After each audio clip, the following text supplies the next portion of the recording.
Buenas tardes a todos.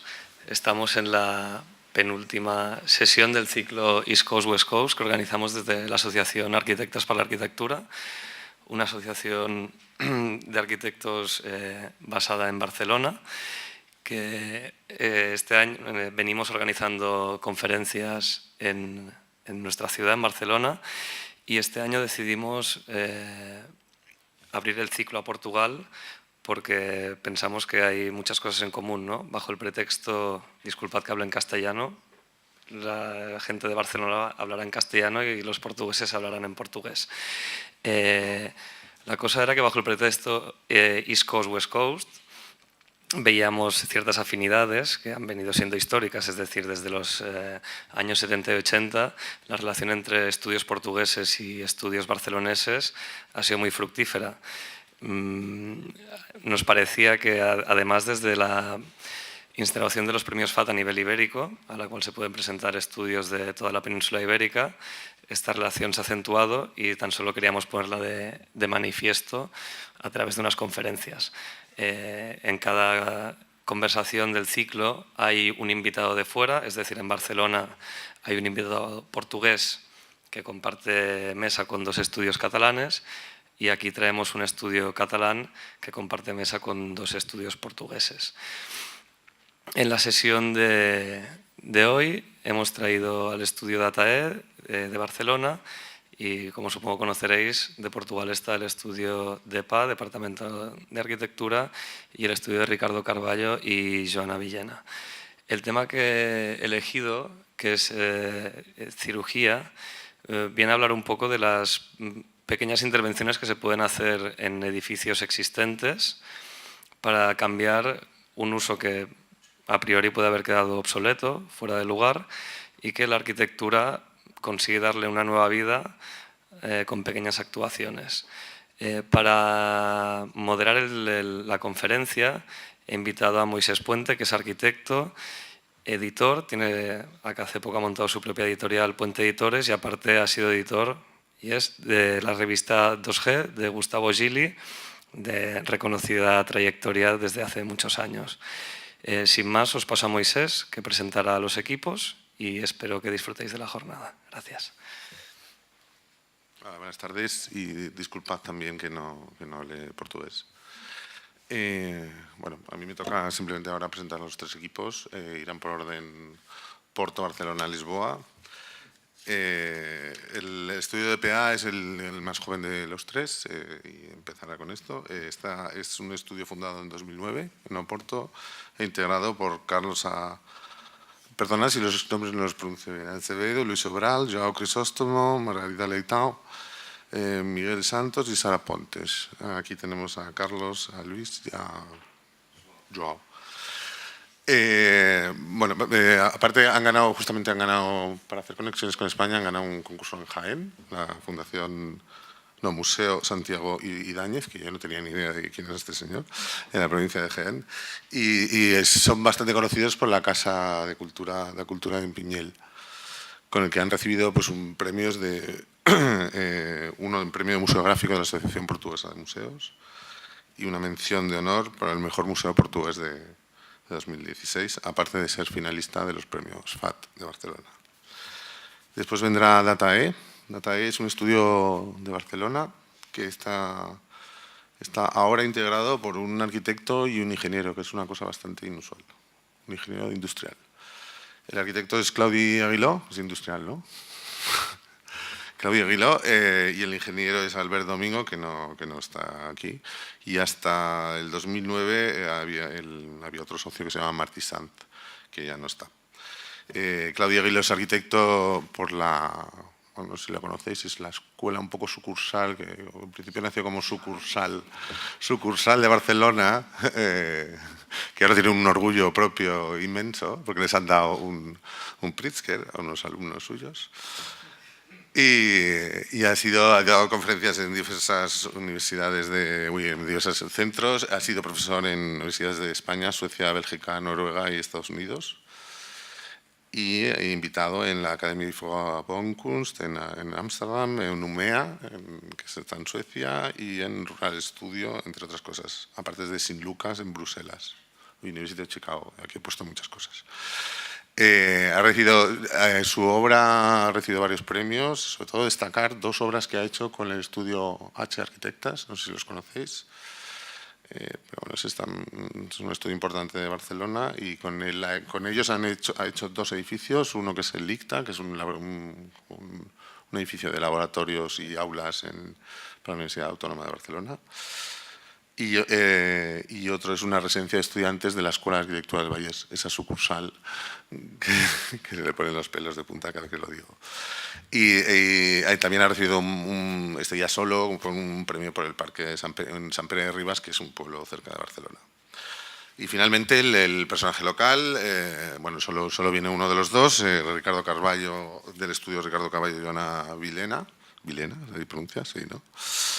Es un estudio fundado en Lisboa desde hace tiempo. Hostia, aquí lo he escrito mal, 1999. Es que pone 199. Y bueno, supongo que ya los conoceréis. Han hecho muchas obras, sobre todo yo los conocí a raíz del Museo de la Moda, que creo que nos va a explicar algo de él. Y después también ha sido director el director y ella editora del Jornal de Arquitectos, de la Orden de Arquitectos de aquí de Lisboa. Ha escrito también en el diario Público durante muchos años y escribe asiduamente en diversos... Yo también es porque lo conozco, porque escribe bastante... escribe bien y escribe asiduamente. Y nada, pues ahora os dejo con Depa, que nos expliquen. Boa tarde a todos. Obrigado pelo convite ao Omar e agradeço ao Moisés também por ter voltado a publicar a 2G em formato impresso. Nós gostamos muito mais do papel, acho que todos estamos agradecidos por isso. Hoje estou aqui a falar, mas os DEPA foram fundados por nós três, por mim, pelo Carlos e pelo João. Calhou-me a mim hoje esta tarefa, acho que foi por ser o único que tenha barba feita. Nós somos então um grupo de arquitetos que está no Porto. Neste momento somos 7. O nosso trabalho é bastante colaborativo, portanto temos todos um papel muito ativo nos projetos. Não é meu, não é do João, não é do Carlos, é de todos nós. E trouxemos hoje aqui 2 intervenções que nós achamos que se inserem neste tema de cirurgia. São 2 reabilitações que têm níveis de transformação um bocadinho diferentes. E vamos já explicar porquê. A primeira que trazemos é a Casa da Cultura, que acho que foi também a que teve um bocadinho na base deste convite, que foi finalista dos prémios FAD. É uma obra feita no interior de Portugal, em Pinhel, muito perto da fronteira com a Espanha, num território onde chegam poucas obras de arquitetos. A cultura construtiva não é muito erudita, não sei se pode dizer assim, e fomos convidados, há algum tempo atrás, para fazer uma intervenção no antigo Paço Episcopal. Esse Paço Episcopal era muito conhecido pela população, porque tinha tido já vários usos ao longo da sua vida. Começou com o quartel-general, depois foi escola, foi quartel da GNR, e o último uso que teve antes da nossa intervenção foi a residência de estudantes. Portanto, a ideia que as pessoas tinham do edifício era esta, um edifício com alguma nobreza, com uma planta quadrangular. A verdade é que o interior estava já muito alterado, muito compartimentado, e, portanto, não vimos assim aqui, neste interior, nada que fosse digno de ser reabilitado. Indo assim aqui às plantas de 2 alturas, isto é a planta do quartel, não sabemos se é o projeto original, mas já aqui estava muito compartimentado, tinha assim este grande pátio para onde se chegava através de uma entrada axial. Isto era a planta do edifício quando nós lá chegámos, portanto tinha muitas casas de banho, muita compartimentação e todos estes espaços eram quartos. A intervenção que nós fizemos passou por um processo de extração de paredes, de demolição. Acho que devo dizer que foi assim uma encomenda muito fora do normal. Pediram-nos um projeto que tinha que ser, ou para uma obra que tinha que durar apenas 2 meses para ser execuível. Ia ser feita para a Câmara conseguir receber uma coleção de um artista e, caso não conseguisse cumprir esse prazo, perdia essa coleção. E então nós aceitámos esse desafio de encontrar essa obra muito rápida, mas que desse aqui algum significado ao edifício. Então o que nós fizemos foi pegar nestas 3 naves, demolir as paredes que nos interessavam para criar um percurso aqui que serpenteia estas paredes e cria um percurso expositivo, com alguns pontos-chave, como este aqui de chegada, aqui umas salas de desafogo, uma que depois recebeu aqui uma exposição de banda desenhada, aqui uma sala de workshops e um pequeno auditório. E outro ponto forte de intervenção teve a ver com estas rampas, aqui ao nível do piso e o térreo, que resolviam acessibilidades, hierarquizavam entradas, o edifício tinha muitas entradas ao nível do piso e do térreo, e fazia também aqui uma bilheteira. Obviamente que quando nós fazemos um projeto deste tipo, que praticamente não tem desenho, definimos uma estratégia de intervenção, temos que encarar a obra quase como uma obra de jazz. Nós vamos indo lá, vamos descobrindo coisas, vamos incluindo algumas no projeto, vamos rejeitando outras. Aqui tivemos a sorte de sair uma textura muito engraçada desta demolição do cerâmico, depois nós deixamos e acabamos por só uniformizar cromaticamente. Deixámos também todos estes restos aqui de demolição e no fundo, encaramos este novo passo na vida deste edifício como um ato efêmero, que estava apenas a dar-lhe um novo uso ou a dignificá-lo para receber esta coleção, mas que vai ter um tempo de vida também reduzido, comparando com o tempo de vida que já tem este edifício. Aqui mostro mais algumas fotografias dessa obra, algumas coisas que fomos encontrando e que gostamos muito. E depois aqui só um esquema com a introdução de alguns elementos que poderiam ser mais intrusivos, mas depois também funcionavam bem no espaço, de reforços em zonas onde a demolição era um bocadinho mais massiva. Depois, durante essa demolição, esse processo de obra, descobrimos também estas peças que foram retiradas, bandeiras, portas, que foram depois também utilizadas no mobiliário para densificar um bocadinho o espaço. E trago assim aqui uma das muletas na altura que serviu de suporte à concepção deste projeto, mas também no processo de convencimento do cliente. É do Michael Escher, é uma obra muito bonita que dá significância a uns aquecedores aparentemente obsoletos e a toda a instalação que os alimenta. Isto também foi outra referência engraçada do Alexander Brodsky, que tem estas esculturas, ou estes pavilhões muito engraçados, que faz a partir da utilização de elementos que depois uniformiza cromaticamente, que foi depois o que nós fizemos aqui um bocadinho. Deixámos as coretes à mostra, metemos uma rede na frente para garantir a segurança, mas pintámos, assumimos, deixámos ficar no espaço, deixámos por aqui assim estes restos de demolição, estas cicatrizes que o edifício depois teve. E vamos depois assim aqui algumas imagens desses momentos mais de exceção aqui do auditório, também com todo o mobiliário reaproveitado da tal antiga residência de estudantes. Acabamos por pegar nas mesmas cadeiras, na secretária, e tem assim até um ar um bocado austero. E depois é engraçado porque a exposição que foi para lá era do mestre José Manuel Soares, é um artista pouco conhecido, que teve assim os tempos áureos na altura do Estado Novo, e que fazia muitas ilustrações dos livros escolares. Portanto, a própria obra dele tinha assim este caráter assim mais austero que depois ia bem com este tipo de mobiliário da mesma época. Aqui uma sala também de final de percurso, onde vemos esses reforços estruturais. E depois uma peça mais rigorosa, que acaba por equilibrar toda a obra, que é a bilheteira. Aqui sim tivemos foi uma peça mais detalhada e teve mais desenho, ao contrário de tudo o resto, onde praticamente só demolimos e não construímos. E esta peça aparece aqui assim no pátio, a hierarquizar as entradas também. Era um elemento necessário e que fizemos com este vidro assim espelhado para também não ter tanta presença e para criar este cenário engraçado de quando nós variamos o ponto de vista ou o sítio onde vemos este pátio, vemos-o transformado e alterado, assim num ato um bocadinho quase surrealista.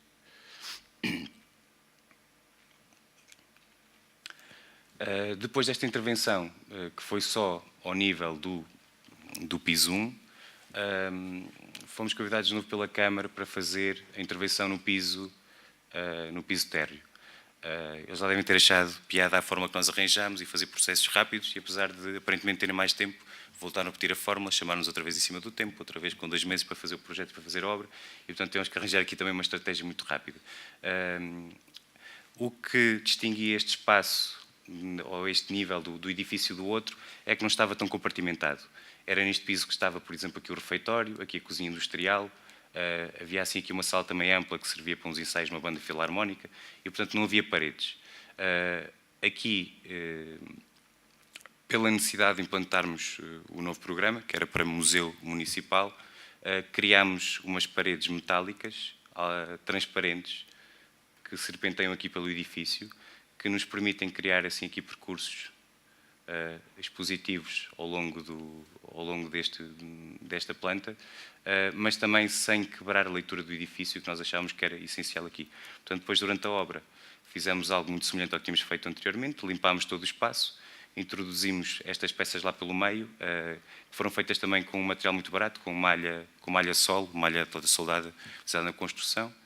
Foram feitos estes recortes para inserir as vitrines e fizemos depois uma calha técnica que acompanha toda a peça e que leva toda a infraestrutura necessária. Isto depois é a peça lá implementada, onde aparecem assim aqui depois as vitrines com bastante transparência. Depois vai serpenteando e vai tendo vários conteúdos, desde peças a conteúdo de vídeo e por aí fora.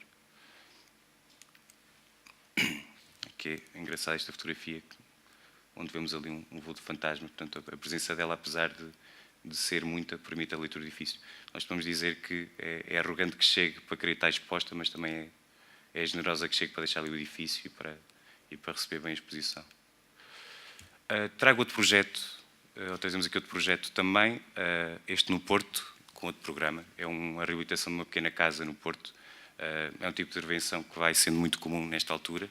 É uma casa que teve um nível de transformação diferente, de dizer que esta decisão de qual é a transformação, ou o nível de transformação que vamos imprimir em cada edifício quando lhe chegamos, é crucial e é dramática, é a altura em que há mais discussão no escritório. Nesta casa aqui tivemos uma atitude diferente, porque a casa, ou a pré-existência também o pedia. Portanto, era uma casa que tinha assim este caráter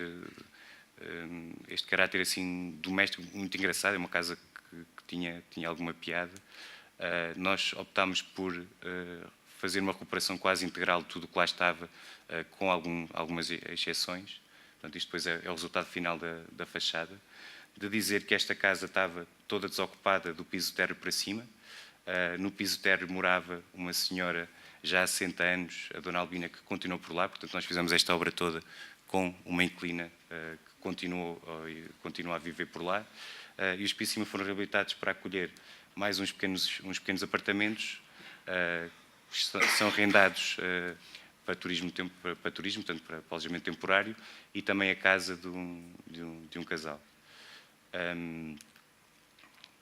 Explicando assim aqui em corte, este nível foi aquele que não foi transformado, à exceção do espaço de entrada. No primeiro nível foi feito aqui um pequeno estúdio, um para a frente, um pequeno estúdio para trás. Aqui a casa onde vive o casal, aqui mais um pequeno estúdio. De dizer que tivemos com preocupação nesta intervenção manter, voltando atrás ao corte, manter esta estrutura. Portanto, as alterações que nós fizemos foram aqui neste caso, ainda mais cirúrgicas, porque achamos que estas estruturas respondem de uma forma muito pragmática a vários programas. Estas casas no Porto têm sido usadas para comércio, para habitação única, para habitação multifamiliar. Achamos que devem continuar assim. Não vemos com muito dramatismo esta nova onda de aparente excesso de alojamento temporário ou de Airbnbs, porque a verdade é que estas transformações acompanham um bocadinho o tempo, e se nós mantivermos a estrutura das casas e o modo como elas se distribuem, elas conseguem voltar atrás muito facilmente. Portanto, o que é agora uma casa com 5 frações pode voltar a ser só uma, ou 2, ou 3, e portanto não estamos a fragilizar o património que herdamos. Aqui é o ponto da escada que nós tivemos que refazer. Como curiosidade, eles tinham feito aqui uma alteração em que cortavam esta parte da bomba, havia assim aqui uns degraus, punham aqui uma parede e faziam o uso deste piso total. Portanto, aqui era um apartamento. Nós depois refizemos assim aqui este ponto. Explicando agora assim aqui piso a piso. Neste apartamento da frente, fizemos apenas esta parede e tiramos outra parede que estava aqui. Aqui fizemos uma pequena alcova onde está uma cama, que leva só uma cortina que dá para este espaço. Aqui ficou uma pequena sala com um móvel kitchenette e aqui uma casa de banho. Deste lado, repetimos o esquema. Aqui este pequeno espaço, que também só tem uma cortina e tem cá uma cama tipo alcova, um espaço-sala. Aqui um dos pontos onde imprimimos mais alteração, com o acrescento de um jardim de inverno, onde metemos a casa de banho. Depois aqui algumas fotografias desse resultado. Aqui é a sala, para onde entramos imediatamente a seguir às escadas. Aqui a sala como ela era, aqui o mesmo ponto de vista, depois alterado. Portanto, mexemos mesmo muito pouco, mantemos as portas, alteramos o sítio de uma ou outra, mas mantendo ou reutilizando os elementos. Introduzimos pisos que fossem resistentes à água nos espaços úmidos, e estes elementos que são completamente reversíveis. Portanto, se nós quisermos transformar todo este piso num apartamento, sai daqui este móvel, isto passa a ser outra vez um apartamento como era. Aqui a sala virada para o logrador, onde aproveitamos praticamente tudo, portas, mesmo o próprio soalho foi alvo de uma reabilitação cuidada. Mantivemos grande parte das peças, encontramos outras, arranjamos outras de outras obras e que metemos aqui. Isto é o aspecto final desse apartamento. Tem aqui assim este espaço alcova que dá para a sala.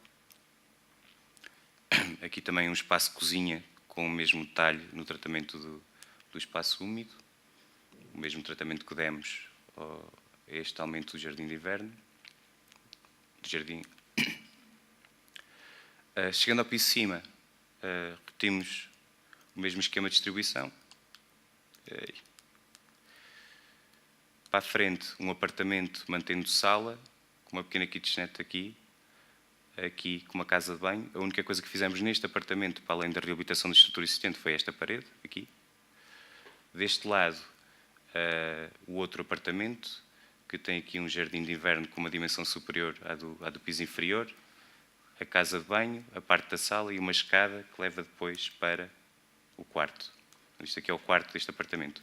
Neste apartamento fizemos também uso do espaço que estava perdido entre telhado e fizemos também aqui assim uma zona quarto, uma zona de dormir, em cima da casa de banho e da kitchenette. Imagens de obra, portanto nós fomos mantendo os elementos que nos eram possíveis, acabou por haver esta mescla entre pequenos troços de parede de tabique com elementos de madeira novos. As janelas foram reabilitadas, achámos até piada estes elementos em que isto transitava de uma janela de guilhotina original, que tinha sido ali compensada para meter aqui um pedaço de uma janela que tinha vindo de outro ponto da casa. Portanto, isto era uma janela que funcionava assim, que foi deitada. Nós deixámos tudo isto, apenas puxámos para cima. Aqui imagens do conjunto reabilitado, aqui com os mesmos defeitos que nós deixámos. A vista para o lado oposto da mesma sala, onde tinha um teto falso que nós depois retiramos e ganhámos espaço. Aqui, voltando atrás, esta porta que estava aqui foi puxada ali assim para o lado e foi refeito todo o trabalho, aqui todo este trabalho de parede de tabique. Aqui com a introdução de alguns elementos novos que convivem bem com estes mais antigos. Aqui depois o aspecto disto reabilitado. Isto era uma escada que andava lá também pela casa, que depois foi reaproveitada. Indo ali assim para cima temos então o espaço do quarto, ou o espaço da cama, que olha depois sobre a sala. E o espaço cozinha, que fica junto à entrada, naquela alcova que também já existia. O apartamento da frente, com uma lógica de intervenção semelhante. Este espaço aqui que não era utilizado foi também conquistado à casa, portanto levou depois aqui um piso e foi reabilitado aquele pedaço para o espaço quarto. Aqui este pequeno vão que já existia foi alargado e foi suficiente para nós conseguirmos meter aqui uma cozinha. Portanto, é assim que está a funcionar neste momento. Tem aqui a cozinha. Aqui deixámos nestes pontos estas paredes de tabique à vista. Às vezes agrada-nos deixar estes restos de obra que mostrem também como é que as coisas eram e também para mostrarmos que, apesar das transformações que imprimimos nas coisas, elas continuam originais, continua a estar lá a essência delas e o modo como elas foram feitas. Aqui a casa de banho que estava no espaço no jardim de inverno, e depois aqui a fachada, o aumento na parte de Tardós, foi um dos momentos onde introduzimos mais transformação e onde depois introduzimos estes vãos que foram reaproveitados de uma outra obra que estava no estaleiro do empreiteiro. Portanto, isto anteriormente eram bandeiras de um antigo palacete que foram rejeitadas, não foram reaproveitadas. Portanto, nós virámos ao contrário e aproveitámos depois aqui. Aqui vista de obra do piso de cima, depois o resultado final, onde deixámos também esta barriga de claraboia à vista no quarto. Aqui um dos pontos onde decidimos fazer o terraço. Pois estas obras, como são muito pequenas, acabam por não ser muito talhadas, acaba por não haver muita decisão que vá até ao fim, portanto estas coisas vão sendo todas adaptadas em obra, e aqui acabou por ser o carpinteiro a sugerir que nós aproveitássemos este bico para fazer ali um terraço, coisa que depois fizemos aqui fora, neste espaço. E aqui a fachada, como ela era, o que nós fizemos aqui então foi alterar este jardim de inverno já existente, ampliando e fazendo também aqui um embaixo, numa lógica de escada, em que este piso aqui vem mais à frente do que o outro para permitir a entrada máxima de luz no piso térreo. Aqui aparece o recorte que dá o terraço e depois um acesso direto à única casa, ou à casa que está agora a ser utilizada como habitação permanente para fazer uso do logrador. Esse esquema de ampliação, ou o ponto onde houve mais transformação na casa, aqui também com o resultado, e depois com a vida que a casa ganhou, que antes estava, uma casa que antes estava vazia. Pronto, obviamente que, para concluir muito rapidamente, dizer que neste momento estamos a trabalhar em imensos projetos de reabilitação. A abordagem que utilizamos nestes dois não é igual à que utilizamos nos outros, portanto, cada projeto é um caso, o escritório acaba por ser um laboratório onde vamos testando estas coisas, portanto, é normal que os projetos seguintes não sejam iguais a estes que mostramos agora, e aqui também uma referência à equipa, que são, neste momento, o nosso maior património lá no escritório. Tá. Obrigado. Hola. Bueno, mi nombre es Claudia Aguiló y agradecer por el esfuerzo de invitarme aquí. Y yo tampoco domino el portugués. No aproveché el Erasmus en Italia, donde conocí portugueses muy guays. Pero no soy bueno con los idiomas y ya estaba enfocado en el italiano, que tampoco no lo he aprendido demasiado. O sea que lo haré en castellano, que tampoco domino mucho. Bueno, como ya han explicado, el despacho tiene la particularidad de que somos medio arquitecto, medio ingeniero. La voluntad original del despacho era hacer arquitectura industrial, porque era una cosa que siempre me había interesado y me había gustado mucho. Pero aún no hemos conseguido hacer ninguna nave industrial. Y hemos básicamente enfocado nuestra producción en concursos públicos, y los que conseguimos ganar, pues los ejecutamos. Hemos tenido suerte que no se nos han parado demasiados concursos ganados, y os voy a enseñar a algunos. De la arquitectura industrial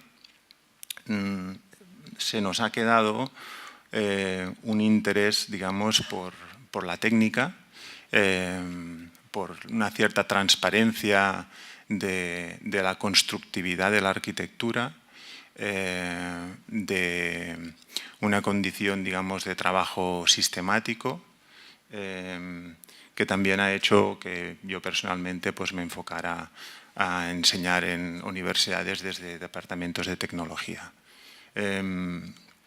Por eso siempre hemos intentado hacer arquitecturas donde la construcción no era nunca una respuesta, digamos, convencional al mercado, digamos, arquitectónico.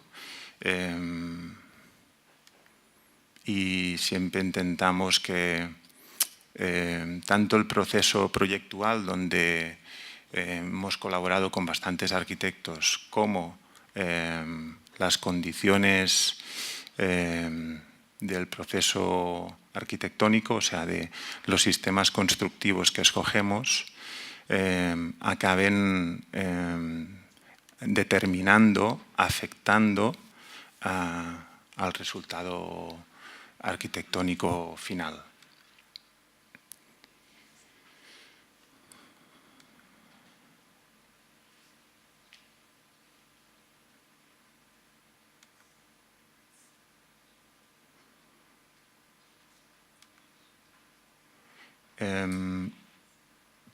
La mitad de los proyectos que hacemos son proyectos de paisaje y intentamos también afrontar los proyectos de paisaje, su materialidad y sus sistemas también de la misma manera, digamos, que afrontamos los proyectos de edificación.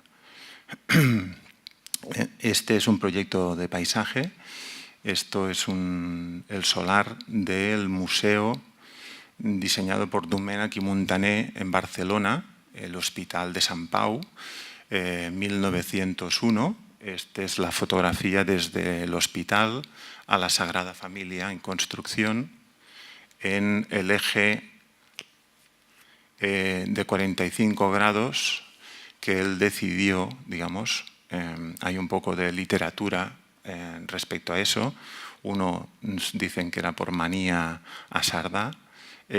Otros, digamos, yo me lo creo más, por una estrategia higienista de orientar los pabellones del hospital a una orientación puramente sur, porque básicamente el Hospital de Sant Pau ya ha crecido, ¿no? Eso es una carta de la época, donde todo eran terrenos. Ahora actualmente el sistema Sardá llega más o menos a Sant Pau y ahí ya colapsa con crecimientos un poco más desorganizados y se ve esa idea de Domènech i Muntaner de crear un hospital que seguía las corrientes de la ciudad verde inglesa, creando la Gran Manzana Verde, un hospital que funciona de forma conjunta por debajo del suelo y genera estos 9 cabezas, que son los pabellones,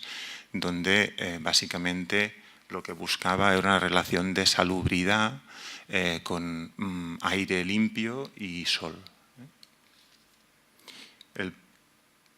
Eso es una condición, por eso lo explico, que intentamos, digamos, recuperar. Básicamente nuestro proyecto será una revegetación para intentar recuperar el estado original verde, vegetativo del antiguo recinto. Esto es el láser.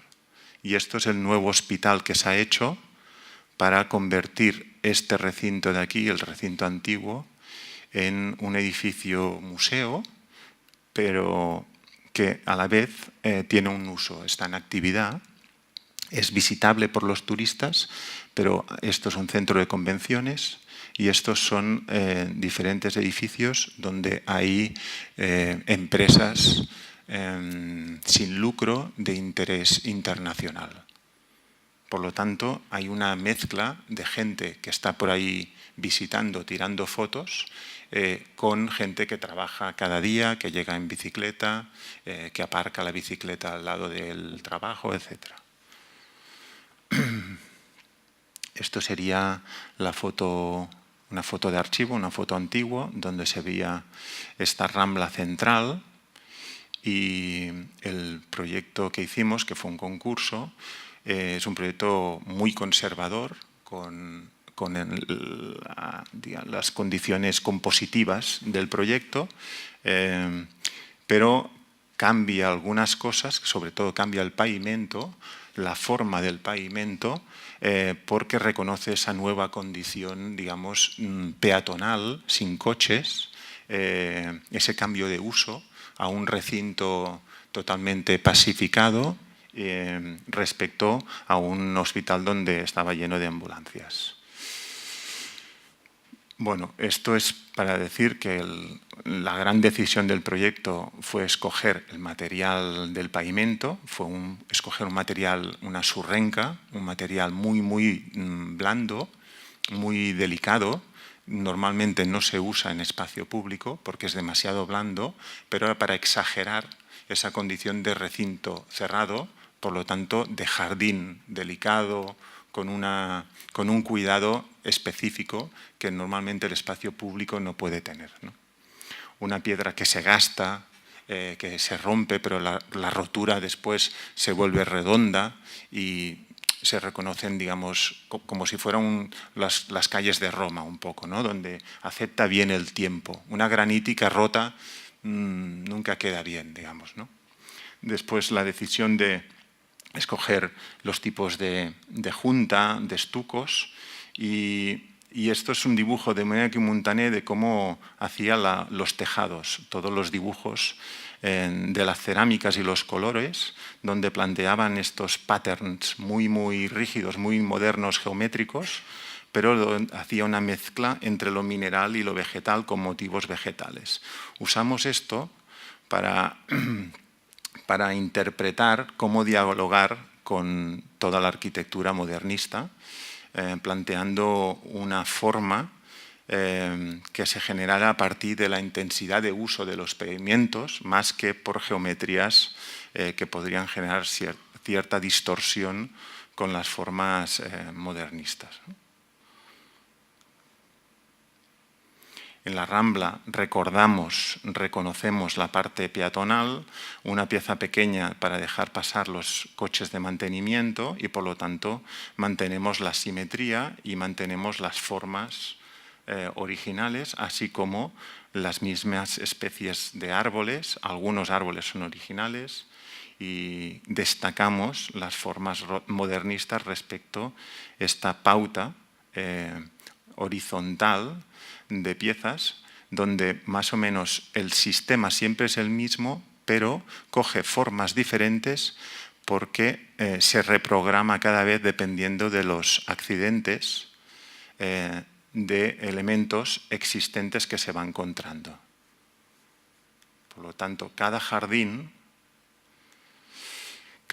es igual, pero diferente a la vez, en relación a las preexistencias.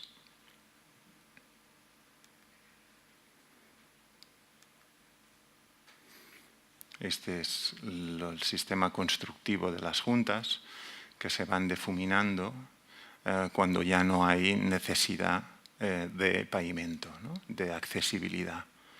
Las piezas grandes donde ya no pasan los coches, las piezas pequeñas por donde pasan el posible mantenimiento, y pieza muy pequeña en los elementos de una geometría más extraña, más modernista, que podría generar situaciones complicadas, ¿no? Hemos dibujado a mano todas las juntas con encuentros con lo antiguo para, digamos, reforzar estas juntas gordas con las formas de piedra original, ¿no?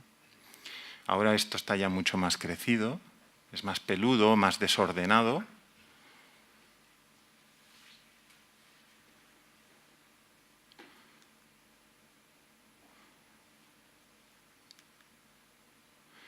Esta es la sección más o menos de los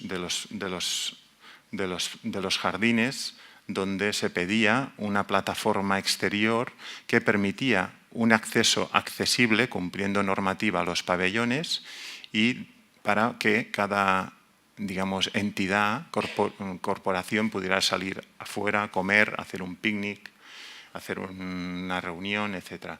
Toda la topografía es en seco, con chapas hincadas, y las formas otra vez son todas parecidas pero diferentes porque van salvando los árboles existentes.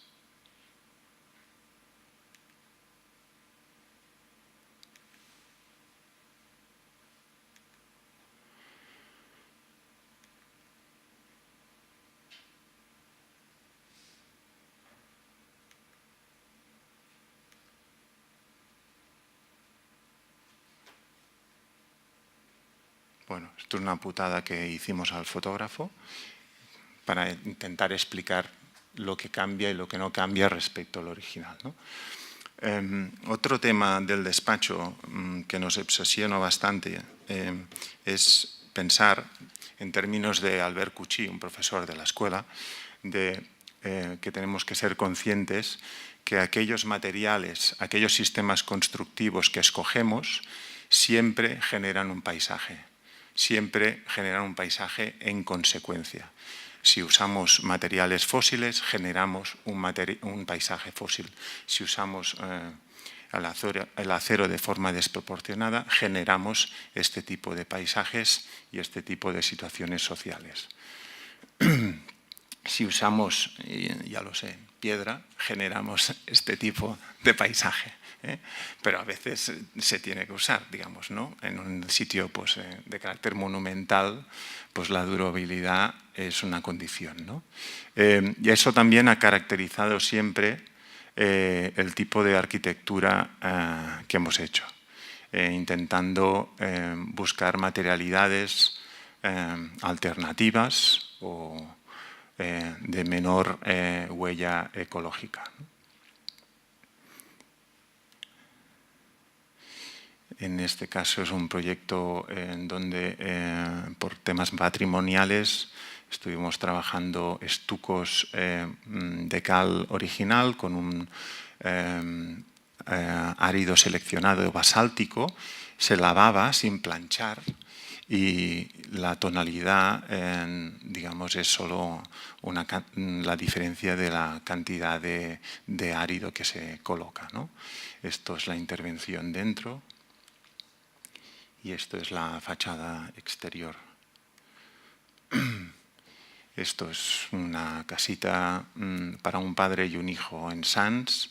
La idea de filtro, acero crudo en la calle. La casa está encima de unos muros originales que los dejamos para concentrar, almacenar mucha inercia dentro de la casa y mucho aislamiento en las fachadas. Aprovechar la sección útil para generar un espacio para los niños del hijo que vive arriba. Y en este último proyecto, para nosotros era importante, la idea del proyecto era no necesitar abrir nada en esta fachada, pero tenemos una normativa urbanística un poco complicada y si no pones una ventana no consideran que puedes ventilar a pesar de todo el trabajo interior que puedas hacer. Pero era importante no alterar la fachada porque queríamos leer el proyecto en términos, digamos, de hermanos, ¿no?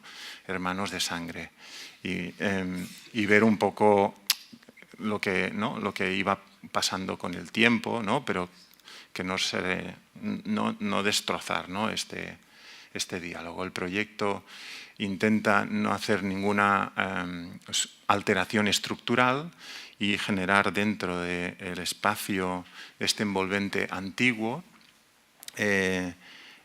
un espacio de confort interior que serían las habitaciones.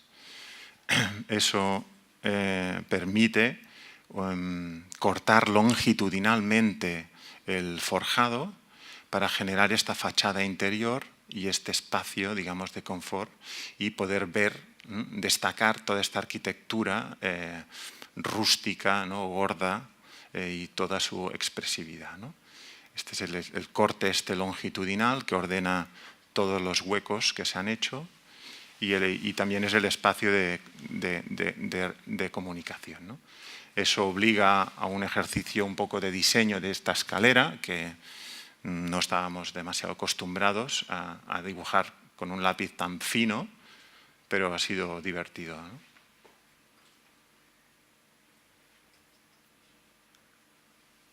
Y la fachada de atrás que no convenía acabarla demasiado porque el entorno era tan cutre, tan desastroso, digamos, tan a medias que acabar esto mucho pues no hubiera hubiera destacado demasiado. Por lo tanto, apostamos por la radicalidad de hacer unas correderas exteriores a lo suizo, pero sin tecnología suiza, porque con los voladizos ya resolvíamos el agua, que ellos lo tienen que resolver con millones de juntas complicadísimas, ¿no? Estamos hablando de Herzog and de Meuron. Otro obsesión en el despacho es intentar, digamos, construir esta arquitectura sostenible, y lo hacemos relacionando esta respuesta, digamos, tanto paisajística como arquitectónica, o sea, haciendo parques, haciendo edificios y intentando hacerlo con la misma actitud. O sea, cuando hacemos parques intentamos construir el mínimo posible, cuando hacemos edificios intentamos introducir el máximo de naturaleza posible para recuperar esa relación, digamos, que se ha perdido, ese equilibrio entre, digamos, lo humano y lo natural, ¿no? Esa relación con lo vegetal dentro de nuestros ámbitos humanos, ¿no?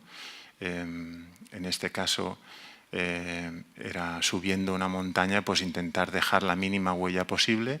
Es un sistema autoportante de madera y por lo tanto evita movimientos de tierra excesivos.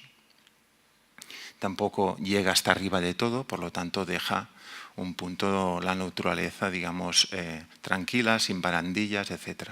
Este igual es un parque a 20 euros metro cuadrado, solo hecho casi con un solo material, que es un bordillo prefabricado, súper cutre, de periferia, puesto plano y que sirve de todo. Sirve de contención de tierras, sirve para hormigonar, sirve para hacer escaleras porosas o sirve para hacer juntas de dilatación en pavimentos o para evitar la erosión de subir, pero ya se para porque aquí el uso, digamos, se reparte por toda la superficie.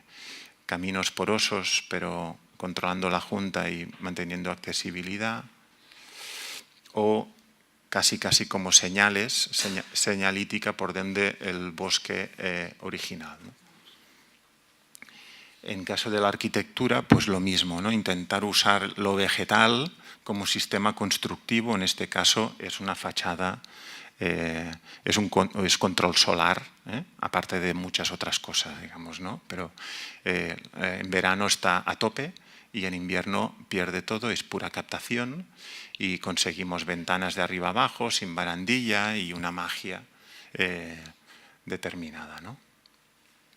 Estos son las viviendas para los estudiantes de arquitectura de nuestra universidad, donde lo más importante es hacer esta arquitectura recinto, arquitectura patio, para poner todos los estudiantes en relación a la tierra, a la naturaleza, a lo vegetal, generar mucha transparencia y que los vegetales sean los responsables de generar habitabilidad, ¿no? En esta guardia urbana lo mismo, ¿no? Lo importante era hundirse para no ocupar el patio y generar estos patios ingleses con mucha vegetación y que todos los despachos pudieran ventilar y disfrutar de este espacio natural, ¿no? Es esta sección de aquí, se convertía en una plaza pública. Esto es una riostra de los muros de contención, que es pasarela y la gente puede salir a fumar. Y los patios con los árboles que pueden salir. Esto era el antiguo elemento de operaciones y nos obligaron a dejarlo y lo convertimos en el lucernario de esta planta, que era demasiado ancha y por lo tanto no tenía luz natural en el centro, ¿no? En el otro lado, la riostra se convierte en escalera de evacuación de incendios. Y en teoría cuelga no toca el suelo, os lo digo, no se ve, pero costó lo suyo. Y esta es la relación, digamos, entre los espacios de trabajo y y la naturaleza y los patios.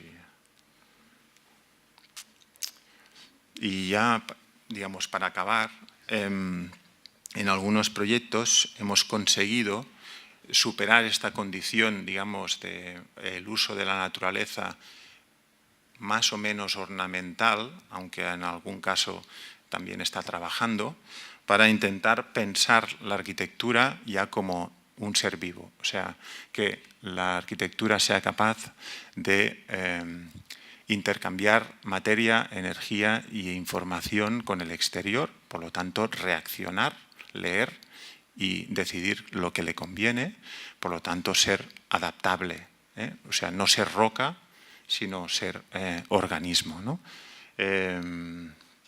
O sea, intentar incorporar en la arquitectura los patrones, como dice Christoph Capra, los patrones de la naturaleza.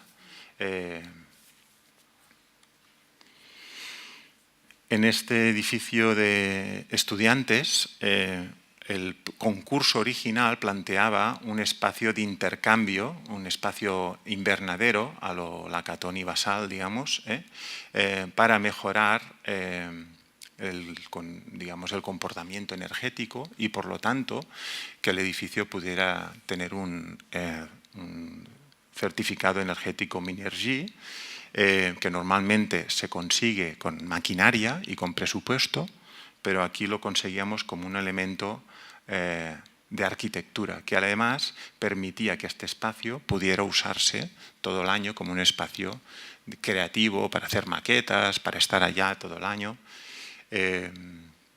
Se mejoraba hasta 6 grados, digamos, en invierno, y podíamos estar pues al mediodía en el patio a 18, 17 grados, que es extraordinario si afuera pues estamos a 10, a 12.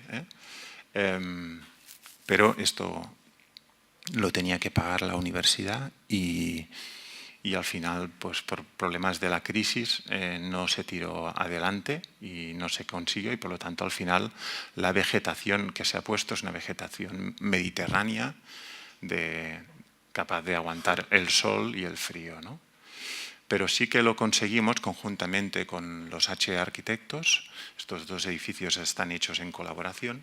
En este otro concurso, donde planteamos que este cliente, que quería un edificio muy sostenible y que además pedía un invernadero en su edificio, pero que tenían una investigación de hacer crecer vegetación con el CO2 resultante de la actividad humana, pedían un pequeño invernadero. Dijimos, bueno, pues ¿por qué no hacemos un invernadero que sea un edificio?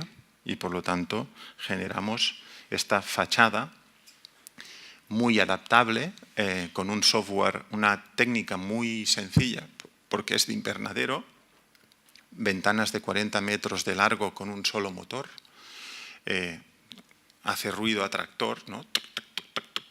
Pero no pasa nada, es muy low-tech, pero la domótica, el cerebro es muy inteligente. Cada fachada funciona de forma diferente, dependiendo de cómo tiene que reaccionar con el medio. Por lo tanto, genera una envolvente bioclimática que mejora digamos, el invierno y también mejora por ventilación y por refrescamiento del terreno los atrios, y por tanto también mejora el verano, aparte de que proyecta sombra. Por lo tanto, en nivel de factor de sombra, en invierno tenemos un edificio nórdico, un edificio noruego muy compacto, y en verano tenemos una kasbah árabe, muy envolvente, hay mucha piel, por lo tanto mucha transpiración, ¿no? Con esto conseguimos que todos estos espacios intermedios, la librería, la biblioteca, el archivo de materiales, espacios de lectura, espacios de reunión, el 53% circulaciones, el 53% del edificio no tiene clima. Su clima es solo la piel bioclimática. Por lo tanto, arquitectónicamente conseguimos bajar mucho la demanda y aparte genera una sensación bastante interesante, ¿no? A nivel de experiencia. Esto es la fachada, esto es la fachada total, estanqueidad al agua afuera y estanqueidad al aire dentro. Y las plantas entre medio, ¿no? Todo de tipo de efectos, digamos, tanto constructivos como materiales, fenomenológicos que pueda tener todas las pieles. A nivel de iluminación natural, conseguimos también un edificio que en vez de ser de 40 metros de profundidad, solo es de 5 metros de profundidad y no es un edificio típico de laboratorio de la universidad con un pasillo y aulas al lado de lado, ¿no? Sino que está lleno de diagonales, de verticales, de espacio como los modernos, digamos, ¿no? Es una planta que tiene ciertas repeticiones y ciertas variaciones. Y, por ejemplo, esto es un espacio intermedio. Aquí no hay clima, es todo bioclimático. En invierno, pues a veces te tienes que poner el abrigo, pero no pasa nada. La cafetería, por ejemplo, está cerrada, pero también hay unas mesitas fuera para cuando se está, digamos, en confort, pues se puede estar fuera, ¿no? Espacios de reunión donde hay la libertad constructiva de no temer el puente térmico, porque todo es un puente térmico. Ven todos los sistemas abiertos, ¿no? Es un gran ensamblaje. En cambio, dentro de las cajas, aquí sí que todo está muy aislado y muy protegido, ¿no? Las cajas son los espacios de trabajo permanente, ¿no? Escaleras no normativas para poder subir por los patios y las de evacuación, las de bomberos están cerradas y no se ven, y no se usan casi nunca, y esto sirve que la gente no coja el ascensor, ¿no? Los espacios de trabajo con ventilación por encima de las cabezas, que no moleste, y el edificio decide cuándo tiene que abrir y cerrar. Y todo el clima es radiante, es la estructura esa con las fotos complicadas que habéis visto dentro. Por dentro de la estructura pasa el aire primario y radia calor y temperatura, digamos. Esto es el laboratorio, un espacio intermedio, la cubierta y la investigación. Aquí perimetralmente en la cubierta hacen crecer los vegetales y los regalan en la cafetería. A nivel de agua y de ciclos, lo mismo. El edificio se desconecta de la red, las aguas negras se convierten en compost para las plantas y las aguas amarillas se filtran y se envían al paisaje totalmente naturalizadas. Y esta es la última cosa, esto es lo último, digamos, que os explico, esta idea, digamos, de ciclos, de cerrar ciclos, es lo que ahora estamos como más enfocados en el despacho, crear la vida y la muerte, en este caso, de Damien Hirst. Esto es una rehabilitación de una plaza donde había unos pinos que son más antiguos que todo el barrio. Y por lo tanto teníamos claro que el proyecto tendría que entender cuál era realmente el actor principal del proyecto. Se ordena mínimamente el paisaje, un filtro con los coches, una zona de estar verde y sobre todo mantener el sauló. Entonces, muy rápido, el sauló es muy interesante y somos grandes defensores del sauló, de la tierra, porque permite a los niños improvisar, pero es un problema para los árboles, porque es muy impermeable, no filtra y además es muy difícil de recoger el agua porque es tierra y se llenan las rejas, etc. Por lo tanto, la investigación fue desconectar la plaza del sistema de saneamiento y acumular el agua dentro de la tierra, infiltrar poco a poco cerca de las raíces e infiltrarla a través de sistemas granulares. Ya estoy, ¿eh? Y en cambio, formalmente, básicamente era un trabajo de sacar la caspa posmoderna de un arquitecto que se había pasado, ¿eh?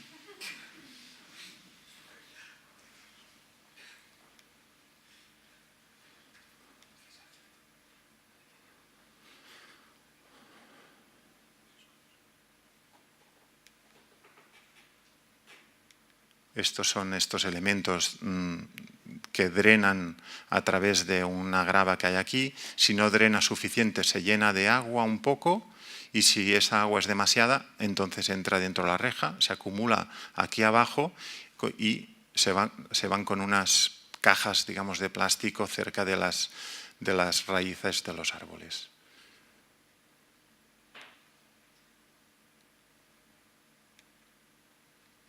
Y este proyecto de aquí es el que estamos ahora trabajando en el despacho. Intenta resumirlo todo en un solo proyecto.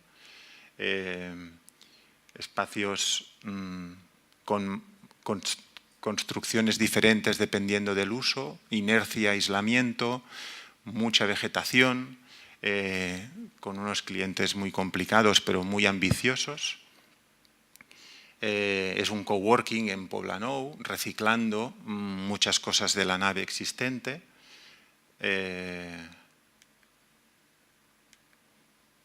Este es el nivel, digamos, de renaturalización del interior, combinado con asegurar buenas iluminaciones, y este paisaje de diferentes cajas y materiales. Bueno, esto va muy lento. Pero vino una empresa y lo compró y se perdió el proyecto, la forma, pero ahora han comprado otra nave y estamos intentando mantener las mismas ideas, pero adaptándonos a un sistema más vertical y no tan horizontal. Gracias. Olá, boa tarde. Bom, queria agradecer o convite ao Omar, queria agradecer ao Moisés a presença, queria agradecer ao Jdepa, gostei muito da apresentação, e ao Cláudio, já nos tínhamos conhecido noutros lugares e já conhecia o trabalho. Bom, eu optei por fazer uma apresentação que nos dava dois caminhos: ou mostrava só um projeto durante 20 minutos, ou então faria uma coisa mais panorâmica e mostraria vários sem aprofundar cada um deles. É isso que eu vou fazer. Vamos ver várias coisas e possivelmente vão estar unidas por duas ideias. Eu creio que a cirurgia não é tanto a estratégia do nosso ateliê. Talvez a estratégia do nosso ateliê seja mais a ambição de tentar propiciar o encontro entre coisas que não nasceram para estarem juntas. Nós gostamos de criar encontros e tensões entre ideias, materiais, programas, citações, referências, e por isso é que eu começo com esta imagem, que é feita por um artista contemporâneo sobre uma fotografia muito famosa do André Malraux e o seu Museu Imaginário, mas é um vídeo em que uma pessoa dança sobre um conjunto de referências que vai acumulando ao longo da vida. Já vamos ver isto melhor.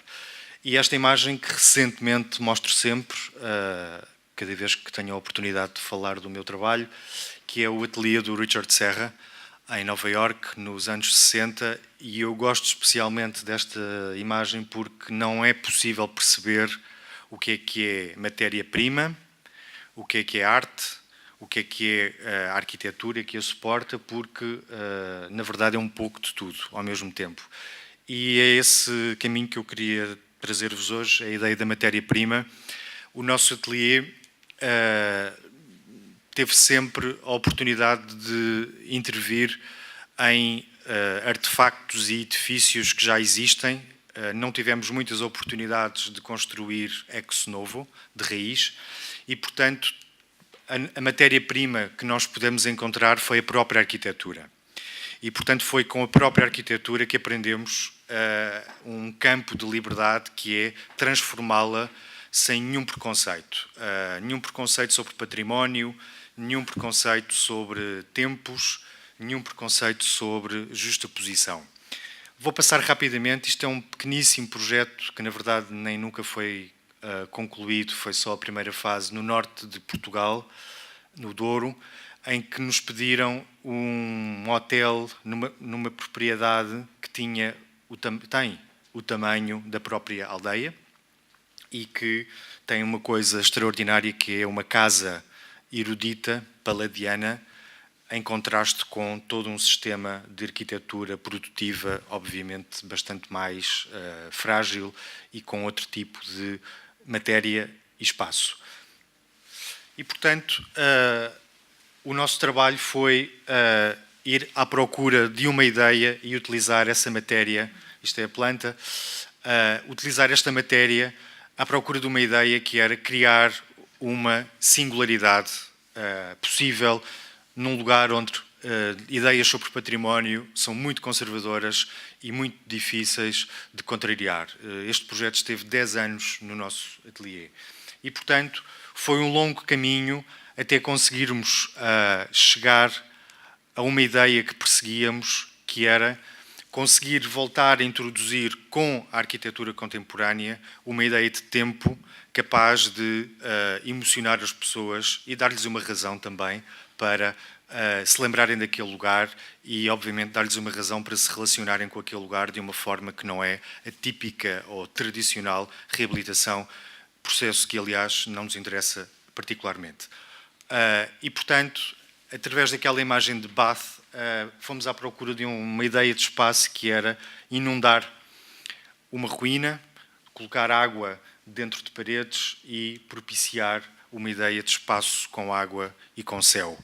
E isso foi, ou consistiu, no maior esforço para este projeto, que, na verdade, acaba por depois resumir a apenas mais uma intervenção no tempo longo que todas estas arquiteturas, estas matérias-primas sofrem ao longo do tempo. No fundo, o que nós fizemos foi apenas mais uma intervenção numa série de intervenções que ainda estão por vir e que outros seguramente irão transformar este lugar novamente e seguramente de uma forma emocionante. Portanto, eu peço desculpa, mas este comando é um bocadinho estranho. E, portanto, quando tivemos a oportunidade de fazer alguns trabalhos públicos, tivemos exatamente a mesma ideia, que era tudo era matéria-prima e quando tivemos a oportunidade de transformar uma escola pública dos anos 50 numa escola dos dias de hoje, com novas visões sobre pedagogia e vivência dos espaços escolares, pensámos que seria interessante utilizar o sistema, mas corrigi-lo e completá-lo. E propusemos uma estratégia de constelação que foi pulverizar intervenções, procurando que todas estas intervenções, as novas intervenções, clarificassem a matéria que já existia. Isto é um desenho muito famoso do Aldo Rossi, a cidade análoga, La Città Análoga, e que fala um pouco disto. Fala de que cada vez que um arquiteto trabalha, sobrepõem-se aquilo que existe, a realidade, mas também o desejo. E, de facto, o que nós fizemos foi, através da inserção de alguns pontos, clarificar uma coisa que não era aparentemente clara, que era a ideia de que o sistema tinha um coração, que era a praça.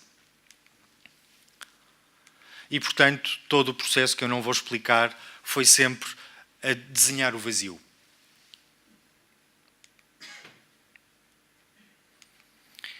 Claro que depois os espaços novos vão propondo outras maneiras de lidar, por exemplo, com o desporto. Isto é um campo de futebol no topo de um edifício aberto ao céu. Isto é o mesmo edifício que, na verdade, congrega um campo desportivo, uma biblioteca, um auditório e uma pequena cafeteria. Esta é a biblioteca. Este é o foyer do auditório. E pensámos que poderia ser interessante utilizar uma estratégia de matéria completamente diferente da arquitetura da escola e, por isso, ele é revestido com madeira, com uma velatura branca que esconde um edifício de betão e os vãos estão por trás dele. Mas, na verdade, a ideia era nunca revelar o seu caráter multiprogramático. No fundo, era criar mistério. Noutras situações, a matéria-prima era extraordinária, como nos antigos workshops de mecânica das escolas industriais em Portugal, e os nossos clientes, neste caso o governo português, apoiou-nos numa operação bastante virtuosa do ponto de vista estrutural, que foi retirar toda a estrutura pré-existente para conseguir manter a beleza da luz zenital que o sistema SHED possuía. Conseguimos levar isto avante e redesenhámos um novo campo desportivo, afundando a cota de pavimento para poder dar cota e, obviamente, redesenhando a estrutura de aço. E, no fundo, aquilo que era a matéria mais importante era a luz, e foi essa que ficou. Ou então pequenas intervenções como esta demolição para a criação de um novo edifício, acreditando que nós poderíamos contribuir com algo melhor. E, no fundo, este edifício é uma homenagem ao SHED.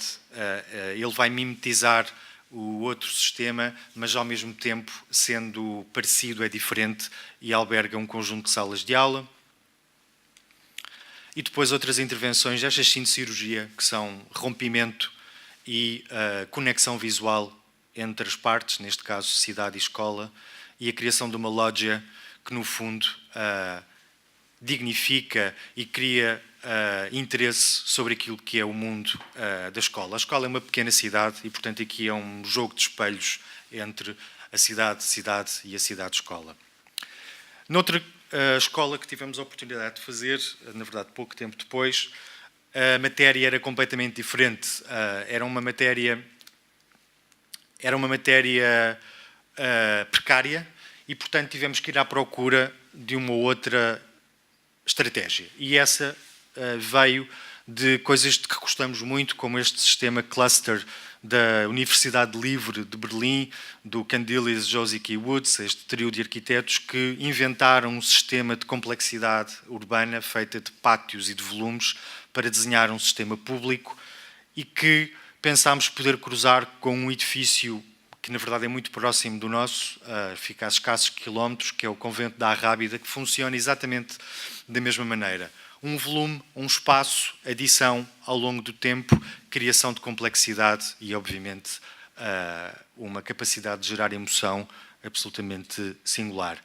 Juntando esta ideia com a topografia, chegámos a uma planta síntese que foi demolir tudo o que era possível, e não foi possível demolir tudo, portanto mantivemos 6 pavilhões que também transformámos e o novo sistema vai contaminar e criar tensão, complexidade e, no fundo, gerar uma ideia de escola que é novamente uma ideia urbana. Praça, rua, avenida, largo, beco, já vamos ver. E eu não vou explicar o programa, gosto mais de apresentar a planta de síntese deste modo. E, portanto, visto de fora, é um sistema também ele enigmático, porque é morado. É o Hortos Conclusos do Claudi. E quando se entra, entra-se através de uma praça. Há ambiguidade entre o que é dentro e o que é fora. Às vezes fora é dentro e vice-versa. A topografia não foi alterada, portanto, oferece-nos situações espaciais, do meu ponto de vista, bonitas, que é comprime o momento da entrada sem termos que modelar o terreno.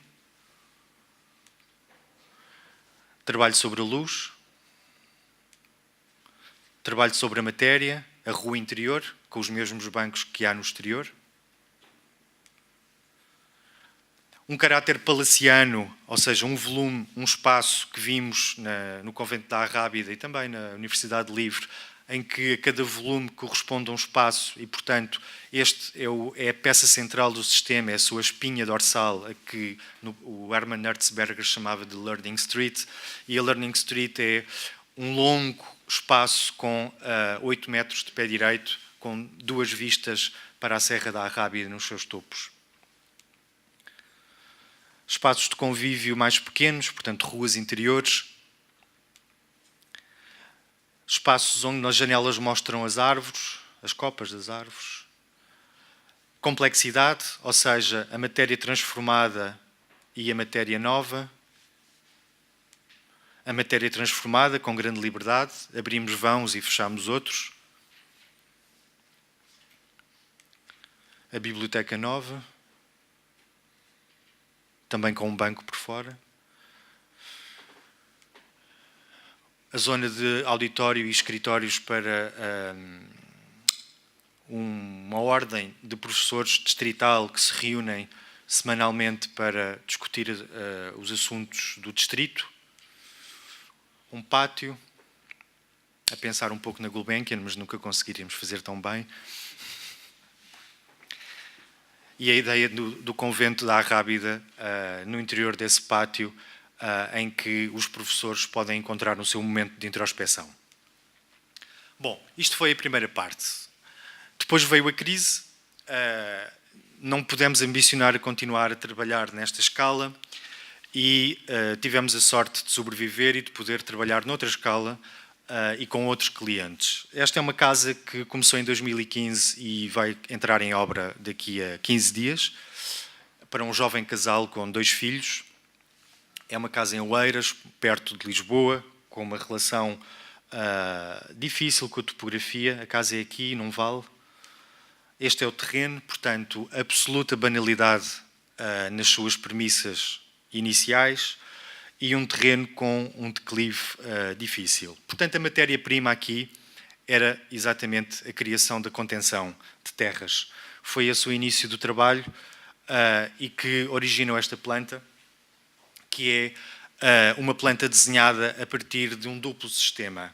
Um sistema que permite a origem da casa, é aquele que constrói a topografia para a terra não cair e que aguenta a casa que está em cima, e um outro sistema que mimetiza o primeiro, que encaixa no sistema inicial e que cria uma coisa que nos interessava muito, que era que a área passível de ser construída aumentasse e a família pudesse ter mais espaço para si. E, portanto, no fundo, criamos uma casa que não tem portas no seu piso social e que tem o seu duplo numa espécie de sala com céu, que é este U. Portanto, há um U, que é o espaço social da casa, e há um T, há um T que se encaixa no primeiro e que é uma sala com céu. E ambos têm muros e apenas relação consigo próprios. No fundo, a casa recusa um pouco aquilo que está à volta, não por uma arrogância qualquer, mas porque acreditamos que podemos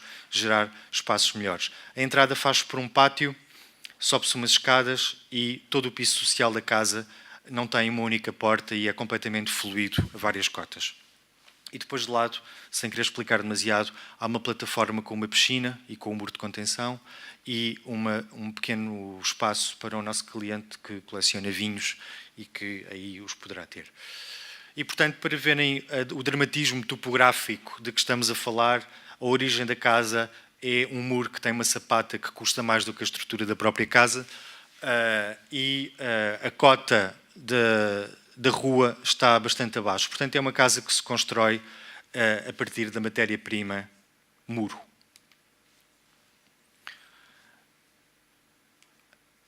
Esta é a vista contra o muro, portanto, é o T a entrar pela casa.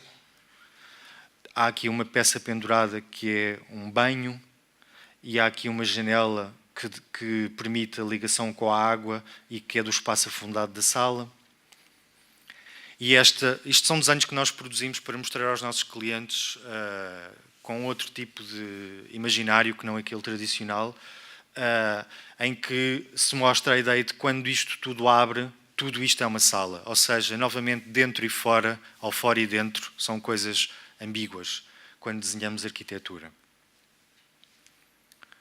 E esta é a expressão da casa para a avenida, para a rua. Na verdade, ela não revela muito. Oferece-nos um pátio, um pouco inspirado no Barragan. Oferece-nos um embasamento que tem um material diferente, tem a porta da garagem, enfim. E depois a casa tem uma expressão monocromática com uma cal hidráulica, com uma cor de areia, e tem um único vão que olha para este futuro jardim, e a coroa de cima, onde são os quartos, é recortada para a casa ganhar com a luz que sobre ela irá bater. Portanto, é criar sombras. Vamos ver se resulta.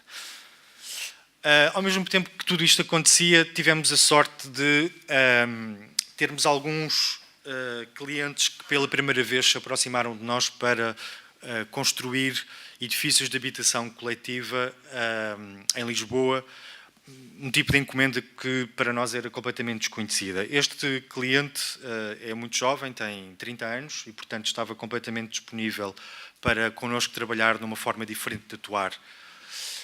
E porquê? Porque em Lisboa, isto é a Gulbenkian, nós estamos aqui, e o edifício é aqui. Nesta avenida, ao longo das décadas, fomos perdendo um caráter de rambla que as chamadas avenidas novas possuíam. Portanto, tal como em Barcelona, também tínhamos essa atmosfera, e este caráter que se vê nesta fotografia de arquivo mostra-nos um pouco aquilo que era Lisboa, com a sua arquitetura eclética de final do século XIX e início do século XX. Lisboa tornou-se, nos anos 60 e 70, um campo onde tudo era possível, em termos de construção, em termos de operações urbanísticas, e o edifício que nos tocou é este, tem 9 pisos, e foi ocupado por um serviço público desde os anos 80 até agora, creio que da Segurança Social, mas não tenho bem certeza. E, portanto, a nossa matéria-prima era bastante desqualificada. Contudo, ao visitarmos o edifício e acompanharmos o novo levantamento que era necessário fazer, fomos percebendo que o potencial deste trabalho não era nada de reabilitar, nem de tentar encontrar qualidades ou uma aproximação positiva. Pelo contrário, o potencial deste edifício era tipológico, ou seja, que tipologia é que nós poderíamos propor, e obviamente conceptual. Tipológico porque pela primeira vez poderíamos fazer casas para várias pessoas, ou seja, um edifício de habitação coletiva, e eu gosto especialmente deste projeto do Álvaro Alto em Berlim, que tem uma ideia muito simples e, do meu ponto de vista, altamente eficaz, que é, as casas têm um coração, que é a sala, e um coração que se estende a uma varanda, e tudo gira à sua volta. E, portanto, esta ideia de que a casa tem um centro nevrálgico onde tudo acontece, pode parecer óbvia, mas não é assim tanto, se pensarmos nas tipologias que conhecemos, e partimos para o projeto a partir da ideia tipológica. Mantivemos a caixa de escadas para que a obra não seja tão cara e ampliámos o edifício para trás, onde criámos um jardim. E o que é que fizemos? Criámos indeterminação tipológica. Todos os espaços podem ser qualquer coisa.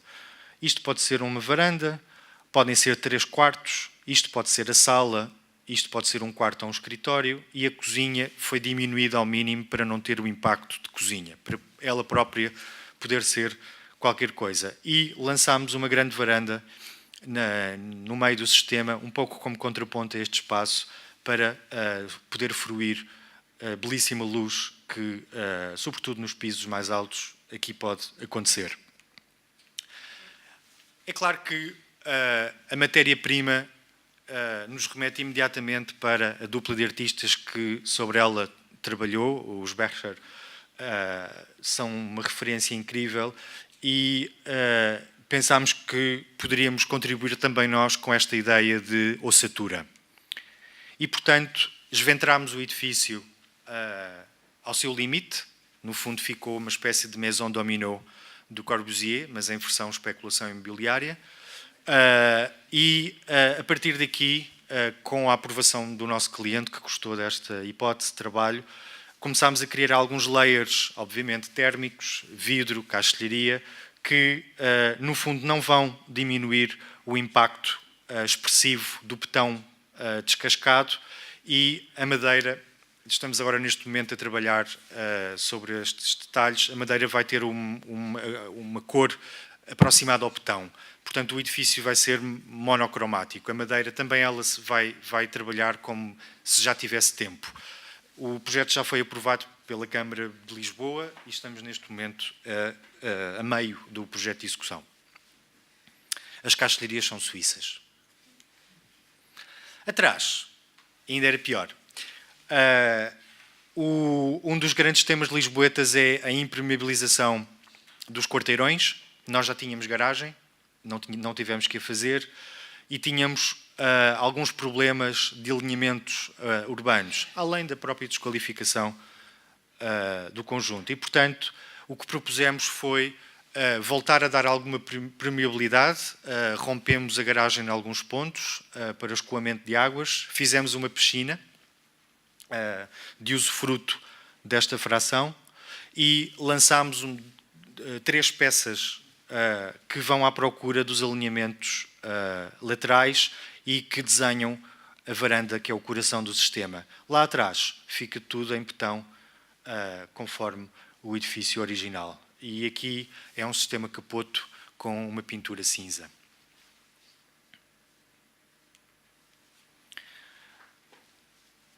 Isto é o espaço que existia, isto é a nossa proposta para viver. São apartamentos simpáticos, têm 130 metros quadrados e têm, sobretudo, esta ideia de que a varanda é uma conexão espacial entre vários espaços.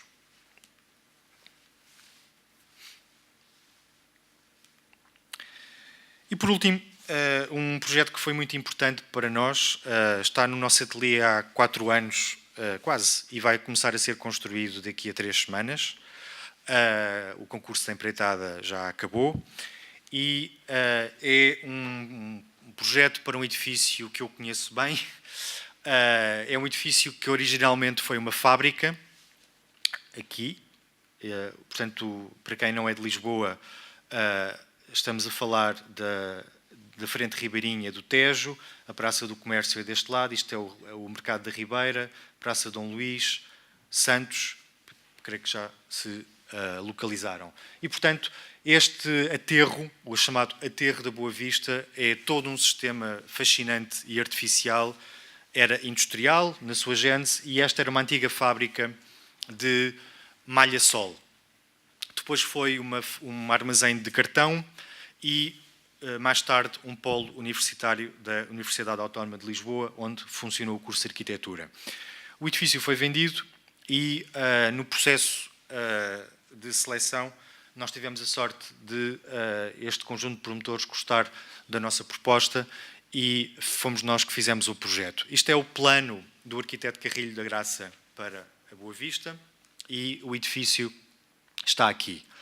Ora bem, o que é que o plano autorizava?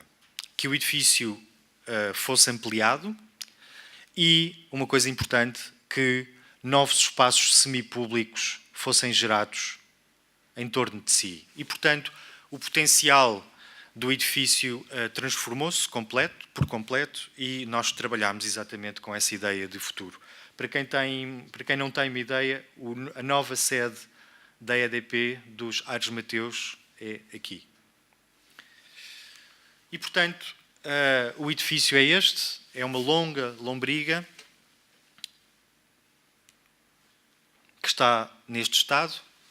Tem uma estrutura em betão armado possante, sobredimensionada e tem uma expressão muito convencional na arquitetura portuguesa ligada à indústria, muito ligada a uma arquitetura arts and crafts, ou seja, elementos decorativos em tijolo, cornijas, cunhais em pedra, enfim, há um conjunto de elementos qualificados que não tornam este edifício completamente invisível. Ele é, de algum modo, emocionante pela sua forma e pela sua configuração. E, portanto, a ideia de o transformar é uma responsabilidade. E o que nós pensámos, conversámos muito, foi como fazê-lo. Esta é uma imagem do antigo mercado de Alcântara, aqui em Lisboa, e que foi a primeira pista que nós tivemos para atuar. E porquê? Porque os mercados têm esta condição interessante que é opaco e altamente lumínico, ou seja, fechado e aberto. Uma ideia de clerestório industrial. E tem também uma ideia de matéria-prima ligada ao aço que nós intuímos que era o caminho. E claro que isso nos remete à arquitetura do Mies van der Rohe.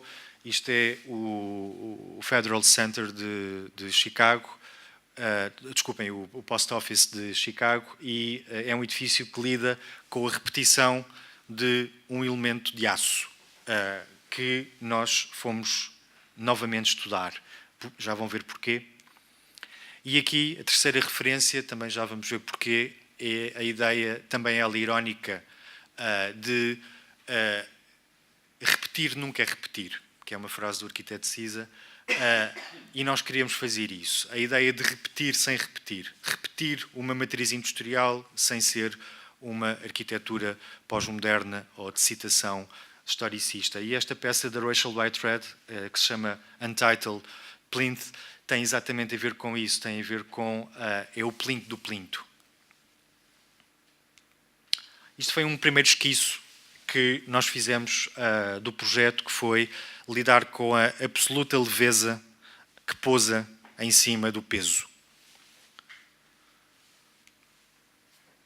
Isto é já de acordo com o plano, ou seja, já com algumas árvores que aparecem nesta rua muito estreita e esta peça em aço macio, branca, que pousa e que reinventa a relação morfológica do edifício com a sua envolvente.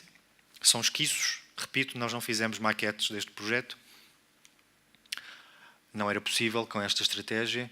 E, ainda sem plano, a ideia de uma peça poder também lidar com a escala possante do edifício, portanto, não ter uma timidez, mas apostar numa ideia de, lá está, dupla ação.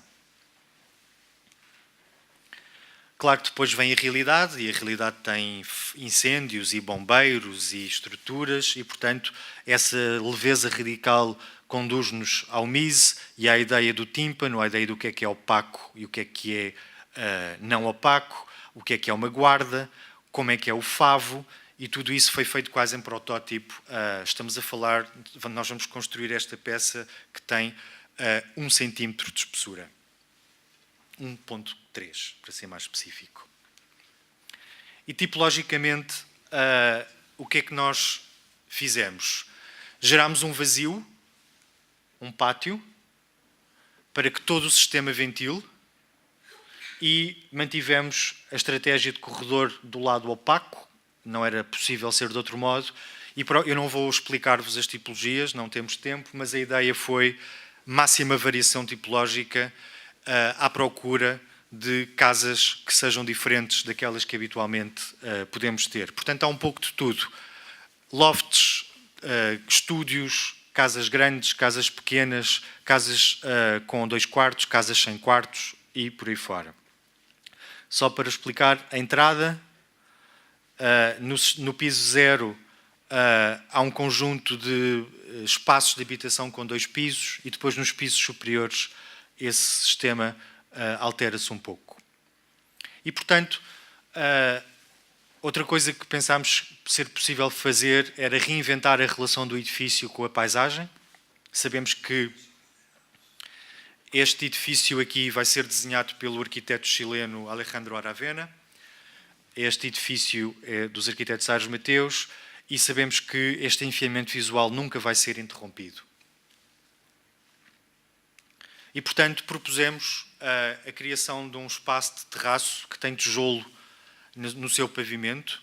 Portanto, quando é visto das cotas altas, ele é percebido como uma cobertura, mas, na verdade, é um espaço de tijolo maciço que flutua sobre esta paisagem.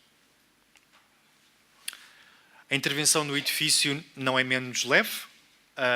Ele é reinventado a partir de peças que o atacam em aço e que o perfuram quando é necessário. Ele vai ser barrado com uma cal hidráulica branca. E no interior, as imagens que produzimos para os nossos clientes foram estas. Uma atmosfera em que os vários tempos vão sendo assumidos. Portanto, a estrutura original em betão é um protagonista dos novos espaços, e neste caso são os lofts que têm os quartos alcovas elevados.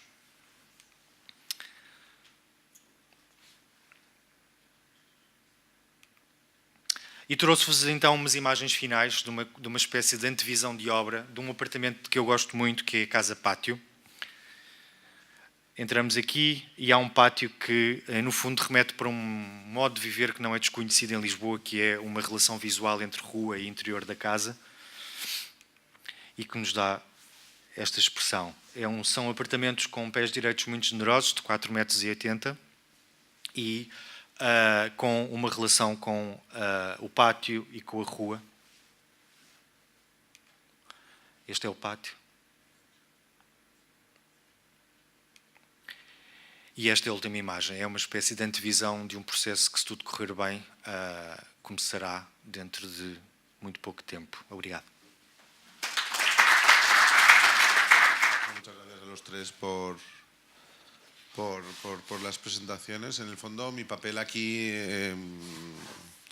mi complicado papel, porque yo nunca sé muy bien qué hacer en estos casos, en el fondo se trataría como de volver a activar o volver a proponer cosas que muchos de vosotros ya habéis hablado en la cosa, o ordenarla de otra manera, o lanzar un par de cuestiones. Cuando me invitaron a un tema que se titulaba cirugía, la verdad que me quedé que no sabía muy bien qué hacer con esa palabra, ¿no? O sea, últimamente se están recurriendo a muchísimas palabras de origen médico, curiosamente, para hablar de arquitectura. Entonces se habla de estenosis, se habla de amputación, se habla de cicatriz, acupuntura, cirugía. O sea, había muchas, ¿no? Y me parecía que una de las de las más interesantes era... He comprobado que todas esas palabras son igual en portugués, menos esta que es injerto, que en portugués es exerto, que también es un término médico, pero creo que en el fondo da lugar a cosas, bueno, me parece como más interesantes, ¿no? Y también me cayó en la mano este libro, que si no lo habéis leído es un clásico español, que Rafael Sánchez Felosio Alfanui, en el que cuenta la historia de un niño que bueno, pues tiene una especie de mundo especial, se escapa de casa, la madre le riña y acaba estando en manos de un maestro, que lo llaman maestro, pero es una especie de mago. Y el niño, y con el mago pues empiezan a inventar como su propio mundo y en una de estas empiezan a ver qué le pasa a un castaño que hay en el jardín. Castaño es igual, ¿no? En portugués.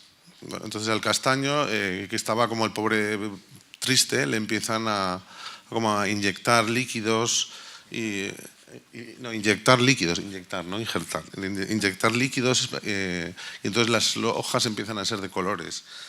Y después le empiezan a hacer como todo tipo de cosas para que el castaño sea otra cosa, ¿no? Sí, no me entendéis. No me entienden en castellano tampoco. O sea, sí, hablaba del castaño y de este niño y este maestro que están intentando que sea otra cosa. Y empiezan a probar cosas y una de las cosas es inyectar líquidos para que las hojas sean cada una de un color. Y después intentan injertarle justamente plumas, entonces para que el árbol tenga plumas. Y una de las más bonitas de los injertos es que le injertan, según ellos, principios de vida de los ovarios de algunos pájaros que se lo injertan al castaño. Ahí es donde acaba la cosa. Esperan a que nazcan las castañas y cuando abren las castañas hay unos huevos. Cuando cogen los huevos de varios colores, los incuban y salen unos...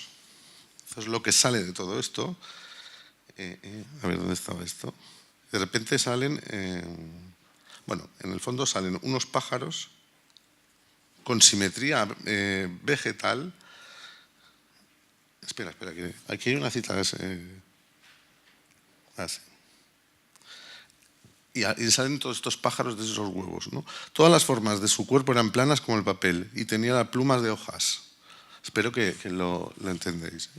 En lugar de tener 2 alas, tenía 5, desigualmente dispuestas. Tenía 3 patas y 2 cabezas, aplastado también como todo lo demás.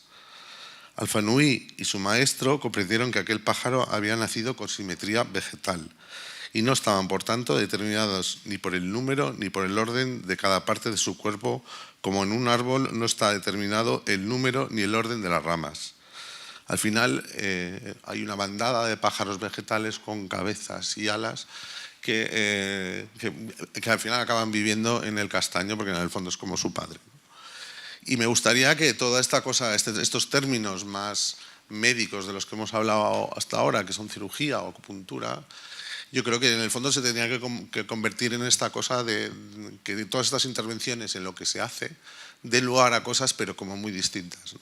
Que den lugar no a un cuerpo injertado a un cuerpo con cirugía plástica, por ejemplo, a tener más tetas o tener más labios, sino que el resultado de la operación de las dos cosas y de lo que se injerte dé lugar a unas cosas que realmente no conocemos.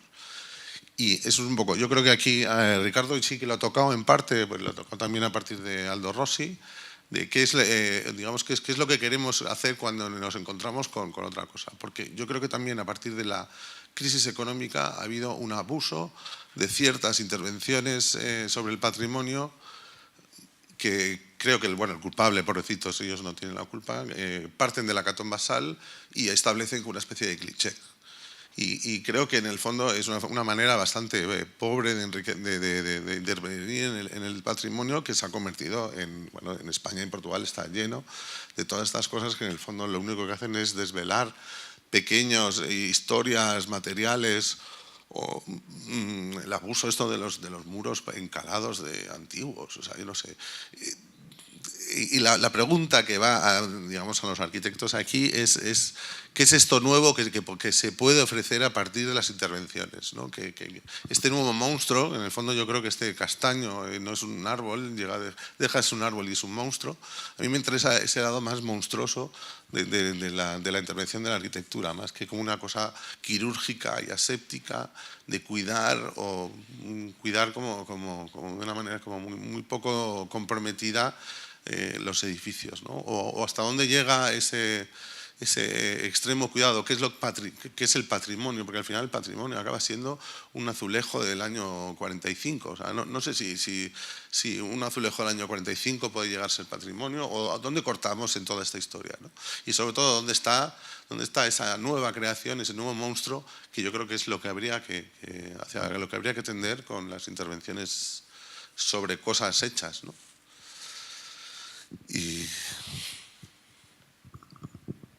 Sim. Bom, eu falei disso. Para mim, é sempre matéria-prima. Todo é matéria-prima.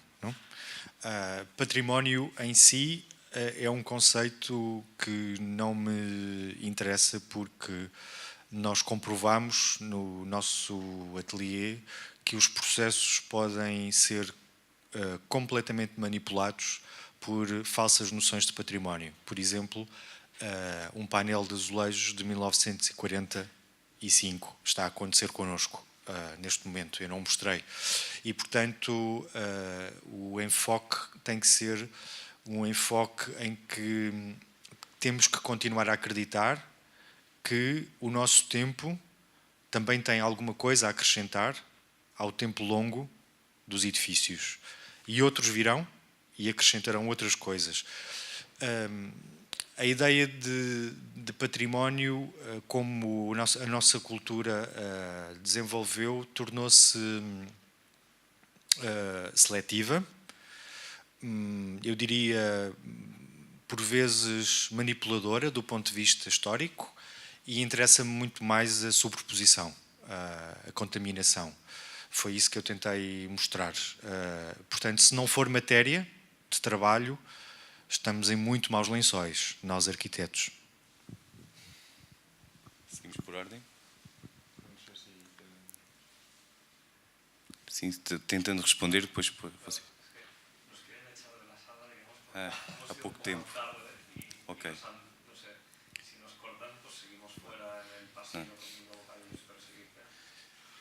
Mas posso responder ou devemos passar? Sim. Vou tentar ser muito rápido. Sim. Eu acho que o medo que fala o Moisés tem a ver com uma certa estetização deste tipo de projetos. Ou seja, eu acho que quero acreditar que quando temos ou quando fazemos uma intervenção deste tipo, há algo de genuíno na aproximação que nós temos e no problema que nos aparece. A verdade é que sabemos que é normal no nosso círculo aparecer uma ideia que depois, de onde depois extraímos apenas aquela imagem gráfica que resulta de uma operação bem sucedida e depois quando vemos essas atitudes são multiplicadas e às vezes de formas menos conseguidas. Mas eu acho que nós quando encontramos um projeto e uma pré-existência ou algo que seja digno de ser um legado, património ou não, temos de ter sempre uma abordagem crítica e ser assertivos no ponto de transformação. Mas a transformação tem que existir sempre quando nós trabalhamos. Não somos precisos, se chama uma equipa de restauro, que restaure pouco ou que deixe os edifícios a parecer calças de ganga gastas, porque é isso que o cliente pede. Acho que a atitude não deve ser esa. Yo casi me refería y me gusta la palabra monstruo, o sea, la aproximación al monstruo. No yo creo que hay una manera, yo soy arquitecto pero no ejerzo, pero yo creo que hay demasiados estereotipos y demasiados clichés sobre cómo hay que intervenir en los edificios antiguos. O sea, me parece que en el fondo en muchos casos deberíamos ir un poco más allá para conseguir este tipo de monstruos. O sea, incluso no llegar a reconocer el edificio que había detrás. Hay unos dos casos que son muy locales, son de Barcelona, pero que a mí me gustan particularmente. Los dos son el mismo autor, son Piñón y Viaplana, no sé si os acordáis de estos arquitectos de los 90, en el que intervienen en un convento y el otro era un orfanato. Y en realidad, o sea, el monstruo tipológico es alterando por dónde entran. En uno entran por la planta de arriba y en el otro entran por abajo. O sea, realmente esa capacidad de a través de decisiones de puramente arquitectura, no se trata de ser como super arty o hacer cosas muy raras, ¿no? A través de crear esos monstruos, ¿no? Porque al final crean unos monstruos, unos edificios que no acabas de entender por qué este señor me manda a la planta primera para que entre cuando ya había una entrada en la planta baja, ¿no? Ese tipo de decisiones que yo creo que son muy de arquitecto y que deberían de realmente trastocar tanto el edificio para que no llegue a reconocer lo que había debajo y crear una cosa nueva, un monstruo nuevo. Me gusta esta idea del monstruo, ¿no? O sea, entonces yo creo que últimamente se ven como demasiadas intervenciones muy cautas y sobre todo demasiado respetuosas con el patrimonio, cuando en realidad tenemos la responsabilidad como generación de intervenir de una manera muy potente. O sea, hay casos clarísimos en la historia. Si vais a la mezquita de Córdoba, o sea, es maravilloso que esté la catedral dentro. O sea, la mezquita de Córdoba sería menos sin la catedral. O vais a la Alhambra y si no está el Palacio de Carlos V en la Alhambra, sería menos. O sea, esta capacidad de crear monstruos a partir de las intervenciones sobre lo que ya existía. Para ti. No, sí, yo estoy totalmente de acuerdo. Creo que los dos ejemplos que has puesto, el Santa Mónica y el CCCB, la Casa de la Caridad, son dos ejemplos extraordinarios de cambio de uso, de transformación del edificio, de cómo se experimenta lo antiguo a través de lo nuevo. Creo que son muy interesantes. Lo único que diría es que estoy de acuerdo con el concepto monstruo, pero no, digamos, me interesa, pero no creo que la única manera de construir monstruos sea siempre reconocible a través de la forma. O sea que, digamos, el monstruo Frankenstein, que sería hecho a pedazos y reconocible la construcción a pedazos de diferentes muertos, y ha estado superado en películas de ciencia ficción, creando monstruosidades a nivel genético, que aparentemente tienen una forma normal. O sea que interesado en generar monstruos, pero no todos los monstruos tienen que parecer monstruos. Bueno, los ejemplos que te digo no son monstruosos. O sea, la Alhambra no es monstruosa. Pero es un monstruo. Bueno, he de decir que el final del maestro les quemaron la casa inmediatamente. Un pájaro se escapó, un pájaro de estos de vegetales, llegó al pueblo y al final le acabaron atacando y les quemaron la casa. Que es un poco la misma historia que Frankenstein, ¿no? También hay que correr ese riesgo, ¿no? De que te acaben linchando. ¿Alguna pregunta? Sí, yo solo quería decir que en toda mi carrera profesional he tenido muy pocas oportunidades, como para decir que ninguna, de enfrentarme con algo existente. Es decir, la relación entre lo nuevo y lo viejo. Además fue un inicio de tesis mía porque me ha interesado siempre, ¿no? Va a ser mucho más llano mi idea de lo que entiendo yo.